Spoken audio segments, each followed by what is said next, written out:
Hello and very warm welcome to the tax express. जी हाँ, आपने वीडियो टाइटल सही रीड किया है। जीएसटी में एक और बड़ा जजमेंट आया है जिसका इम्पैक्ट टैक्स पेयर्स पर कैसे पड़ेगा ये हम डिस्कस करने वाले हैं आज के इस वीडियो में। तो बने रहिए इस वीडियो के अंत तक, क्योंकि इस वीडियो में आपसे शेयर की जा रही है एक बड़ी जानकारी जो आप सभी के लिए जानना बेहद जरूरी है। वीडियो शुरू करने से पहले मैं आपको बता दूं कि जीएसटी लॉ में सेक्शन 16(4) के कॉन्टेक्स्ट में एक बड़ा judgement honourable Andhra Pradesh high court द्वारा रिसेंटली डिलीवर किया गया था, जिसके बारे में मैं अपने प्रीवियस वीडियो में डिटेल में डिस्कशन कर चुका हूं। उस सिग्निफिकेंट जजमेंट के बाद अब ये एक और नोटिसेबल जजमेंट आया है जो ऑनरेबल पटना हाई कोर्ट ने Aastha enterprises versus state of Bihar के मामले में 18 अगस्त को डिलीवर किया है। ये जजमेंट जीएसटी लॉ में सेक्शन 16(2)(c) के पॉइंट ऑफ व्यू से इंपॉर्टेंट है।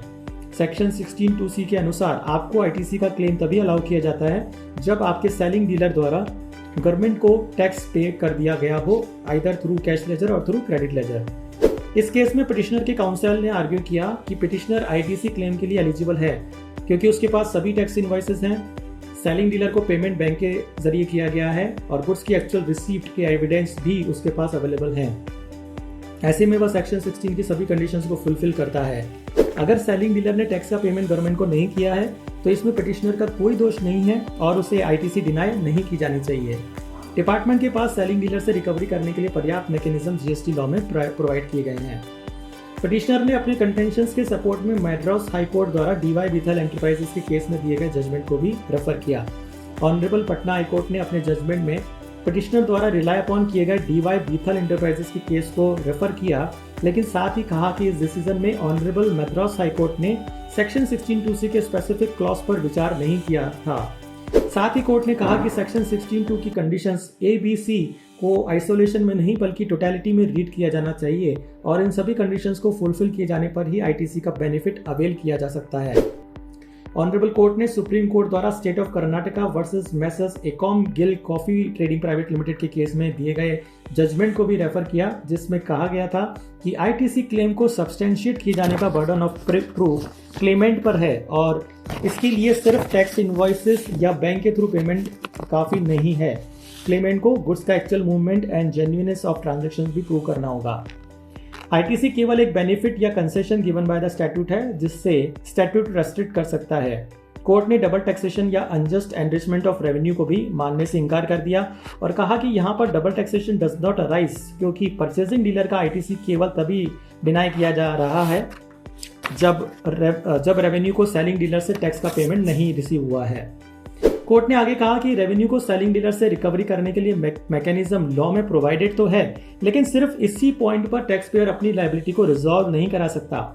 कोर्ट ने यहाँ पर कैटेगोरिकली साफ कर दिया कि परचेजिंग डीलर को आईटीसी क्लेम तभी अलाउ किया जा सकता है जब उसका आईटीसी क्लेम करने का राइट लॉ द्वारा एस्टेब्लिश हो जाए, यानी जब आईटीसी क्लेम करने की सभी कंडीशंस फुलफिल हो, जिसमें से एक कंडीशन सेलिंग डीलर द्वारा गवर्नमेंट को टैक्स का पेमेंट किया जाना भी शामिल है। तो ये एक सिग्निफिकेंट जजमेंट है सेक्शन 16(2)(c) के कॉन्टेक्स्ट में। इस जजमेंट की खास बात यह है कि इसमें पिटिशनर ने न तो सेक्शन 16(2)(c) की कॉन्स्टिट्यूशनल वैलिडिटी को चैलेंज किया और न ही ऑनरेबल हाई कोर्ट ने सेक्शन 16(2)(c) की कॉन्स्टिट्यूशनल वैलिडिटी को लेकर पेंडिंग फॉर एजुडिकेशन केसेस को रेफर किया। इसके साथ ही मद्रास हाई कोर्ट के डीवाई बीथल वाले केस में दिए गए इंपॉर्टेंट जजमेंट को भी डिस्टिंग्विश कर दिया। इस जजमेंट को रीड करने से इंप्रेशन जाता है कि डीवाई बीथल वाले केस में मद्रास हाई कोर्ट की रीजनिंग से इस कोर्ट ने एग्री नहीं किया। वैसे भी अदर स्टेट्स के हाई कोर्ट द्वारा डिलीवर किए गए जजमेंट केवल परसुएसिव वैल्यू रखते हैं। ये जजमेंट सेक्शन 16(2)(c) की कंप्लायंस में प्रैक्टिकल डिफिकल्टी और सेलिंग डीलर पर परचेजिंग डीलर का कोई कंट्रोल नहीं होने की वजह से डॉक्ट्रिन ऑफ इम्पॉसिबिलिया को भी इग्नोर करता है। इस जजमेंट में ऑनरेबल हाई कोर्ट ने यह स्पष्ट नहीं किया कि एक जेन्युइन परचेजिंग डीलर जो सेलिंग डीलर से गुड्स परचेज पर टैक्स का पेमेंट कर चुका है उससे आईटीसी का रिवर्सल डिमांड किया जाना कहां तक जायज है और क्या इस पॉइंट ऑफ व्यू से ये डबल टैक्सेशन नहीं है, क्योंकि एक तरफ तो परचेजिंग डीलर ने सेलर को टैक्स का पेमेंट करके गुड्स परचेज किए हैं और वहीं दूसरी तरफ सेलर द्वारा डिफॉल्ट किए जाने पर भी परचेजिंग डीलर का आईटीसी डिनाई किया जा रहा है। खैर जो भी हो, पटना हाई कोर्ट के इस जजमेंट का कॉन्सिक्वेंस टैक्स पेयर पर जरूर पड़ेगा और डिपार्टमेंट भी इस डिसीजन को सेक्शन 16(2)(c) के अंतर्गत क्रेडिट रिवर्सल के लिए यूज कर सकता है। डीवाई बीथल के केस में दिए गए जजमेंट और इस जजमेंट में कॉन्ट्राडिक्शन होने से टैक्स पेयर्स को अपील मैटर्स में भी डिफिकल्टी पेश आ सकती है, लेकिन साथ ही यह भी कहा जा सकता है कि पटना हाई कोर्ट का यह डिसीजन बिहार स्टेट में तो एप्लीकेबल होगा और अदर स्टेट्स के केस में ये एक परसुएसिव वैल्यू रखेगा और टैक्स पेयर्स अपने ज्यूरिसडिक्शनल हाई कोर्ट में रिलीफ के लिए अपील कर ही सकते हैं। तो ये थी जीएसटी से जुड़ी एक और अहम जानकारी। सबसे पहले आपके अपने the tax express YouTube channel पर चैनल को सब्सक्राइब करके बेल आइकन प्रेस करना ना भूलें, ताकि आपको टैक्सेशन से जुड़ी ऐसी ही रेगुलर अपडेट्स और इंपॉर्टेंट जजमेंट्स की जानकारी मिलती रहे। कमेंट बॉक्स में कमेंट करके मुझे ज़रूर बताएं कि आपके इस जजमेंट के बारे में क्या विचार है। धन्यवाद।